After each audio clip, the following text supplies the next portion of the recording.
स्वामी चरित्र सारामृताचे एक दिवसीय पारायण करायचे असेल तर ते शक्यतो गुरुवारी करा.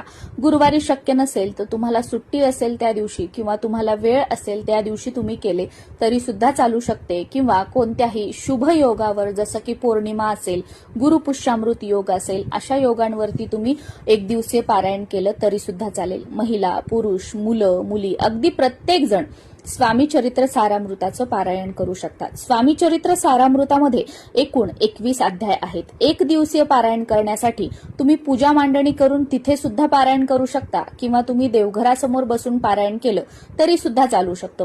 देवघरासमोर बसून पारायण करायचं असेल तर बसण्यासाठी आसन घ्यायचं, देवासमोर दिवा लावायचा, धूपबत्ती लावायची आणि पारायण करायचं. जर तुम्हाला पूजा मांडणी करायची असेल तर एखादा चौरंग किंवा पाट घ्यायचा, त्यावर पिवळं वस्त्र अंथरायचं, तिथे महाराजांचा फोटो ठेवायचा, महाराजांची मूर्ती असेल तर ती सुद्धा ठेवायची, एक तेलाचा दिवा, एक तुपाचा दिवा, धूपबत्ती, डाव्या हाताला घंटी, उजव्या हाताला शंख ठेवून याप्रमाणे तुम्ही तिथे बसून जरी पारायण केलं तरी सुद्धा चालू शकतं.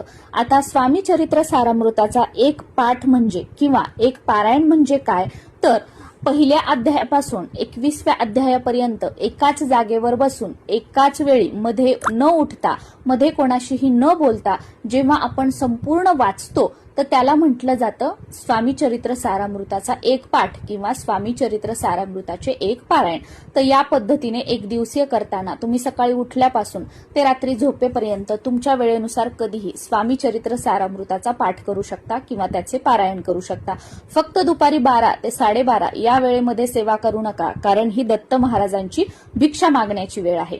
ज्या दिवशी तुम्ही पारायण करणार आहात त्या दिवशी आवर्जून सकाळी महाराजांच्या मूर्तीवर अभिषेक करा, काहीतरी गोडाचा नैवेद्य बनवावा, तो महाराजांना दाखवावा आणि महाराजांची आरती करावी. सुरुवातीला गणपतीची, त्यानंतर महाराजांची आरती करावी व जो दाखवलेला नैवेद्य आहे तो दिवसभरामध्ये कधीही आपल्या घरातील सर्वांनी प्रसाद म्हणून ग्रहण करावा. तर या पद्धतीने स्वामी चरित्र सारामृताचे एक दिवसीय पारायण तुम्ही करू शकता. तुम्ही स्वतःच्या घरी किंवा तुम्ही माहेरी वगैरे कुठे आहात तिथे सुद्धा करू शकता, किंवा जगाच्या पाठीवर तुम्ही जिथे कुठे आहात तिथे तुम्ही स्वामींची सेवा किंवा स्वामी चरित्र सारामृताचा पाठ करू शकता. आणि ज्या दिवशी पारायण केलेलं आहे त्या दिवशी शक्य झालं तर ब्रह्मचर्याचं पालन करा. त्या दिवशी नॉनव्हेज घरामध्ये बनवू नका किंवा तुम्ही नॉनव्हेज खाऊ नका. त्या दिवशी परान्न घेऊ नका.